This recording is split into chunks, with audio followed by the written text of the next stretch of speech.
నీళ్లు తాగినంత ఈజీ. కాని ఒకప్పుడు శబరిమల యాత్ర అంటే భయంగా వెళ్లేవారు.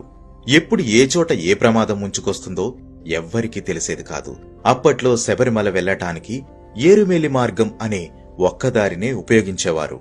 ఈ దారిగుండానే పూజారులు, సిబ్బంది ఆలయానికి వెళ్లి వచ్చేవారు.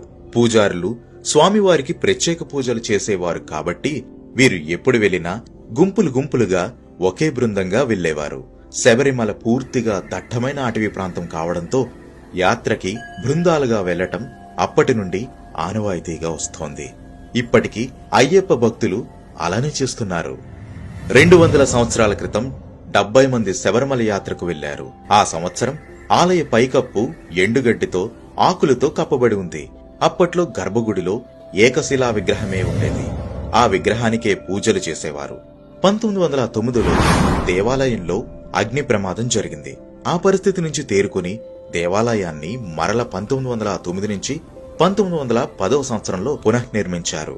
అప్పుడు ఏకశిలా విగ్రహానికి బదులు పంచలోహాలతో తయారు చేసిన అయ్యప్ప విగ్రహాన్ని ప్రతిష్ఠించారు.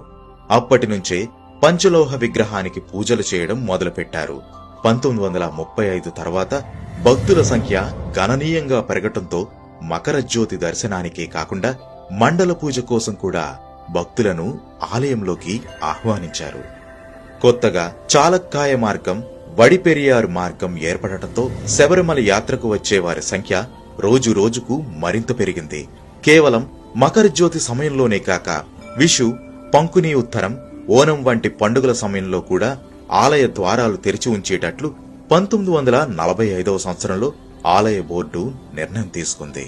1950 వరకు పరశురామ నిర్మితమైన దేవాలయం 3 సార్లు అగ్నికి ఆహుతైంది. అయినా సరే మరల 1951లో పంచలోహ విగ్రహాన్ని చెంగనూరు నుండి తెప్పించి వేద పండితులు మంత్రోచ్చారణ మధ్య ప్రతిష్ఠించారు. అప్పటి వరకు కేరళీకేలి విగ్రహంగా కీర్తించబడ్డ అయ్యప్ప స్వామి భారతీ కాళీ విగ్రహంగా, నేడు భూతలీకేలి విగ్రహంగా కీర్తించబడుతున్నారు. బెంగుళూరుకు చెందిన ఒక భక్తుడు గర్భగుడి పైభాగం, దాని చుట్టూ బంగారు రేకులతో తాపడం చేయటానికి పూనుకున్నాడు. 2000 సంవత్సరంలో శబరిమల పూర్తిగా స్వర్ణ దేవాలయంగా మారిపోయింది. 1984 పూర్వం 18వ బడి ఎక్కటానికి పరశురామ నిర్మితమైన రాతి మెట్లనే భక్తులు ఉపయోగించేవారు. మెట్లను ఎక్కేటప్పుడు ప్రతి మెట్టుపై కొబ్బరికాయను కొట్టేవారు. దాంతో భక్తులు మెట్లు ఎక్కటానికి ఇబ్బంది పడేవారు. ఇది దృష్టిలో పెట్టుకుని బోర్డు వారు 1985లో 18వ బడికి పంచలోహ కవచాన్ని కప్పి మంత్రతంత్రాలతో కప్పేశారు. అయ్యప్ప స్వామి ఆలయాన్ని చేరుకోవాలన్నా కూడా 18 కొండలు దాటాల్సి ఉంటుంది. అంటే మణికంఠుడు 18 కొండలను దాటొచ్చిన వారికే తన దర్శన భాగ్యం ఇవ్వనున్నారు. ఈ సందర్భంగా 18 కొండల పేర్లేంటో తెలుసుకుందాం.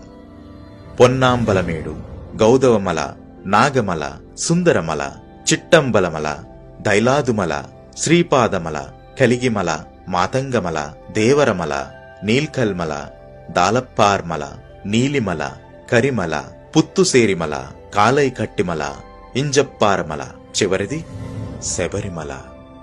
ఈ 18 కొండలు మనలో ఉండే లక్షణాలు, ఉండకూడని దుర్మార్గాలన్నింటికీ సంకేతంగా పండితులు చెబుతారు. అందుకే 18 కొండలు, 18 మెట్లను ఎక్కిన వారికి మాత్రమే దర్శన భాగ్యం కలుగుతుంది.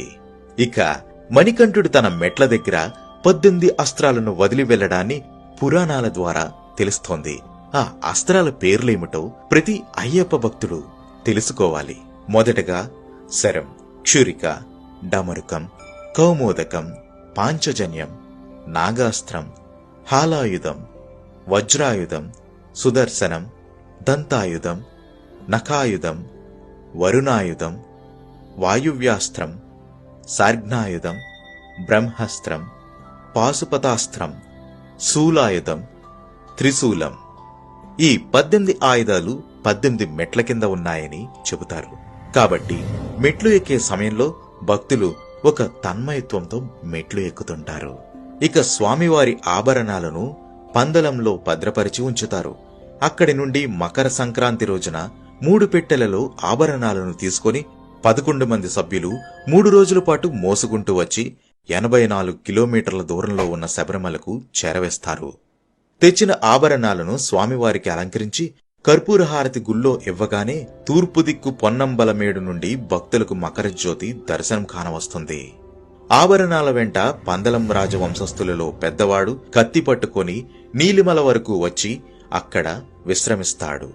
తిరిగి జనవరి 20వ తేదీన ఆభరణాలను వెంటబెట్టుకుని పందలం వరకు వెళ్లి వాటిని భద్రపరుస్తారు. ఇది శబరిమల ఆలయానికి ఉన్న పూర్వ చరిత్ర. ఓం శ్రీ స్వామియే శరణమయ్యప్ప. ఈ వీడియోని అందరికీ షేర్ చేయండి.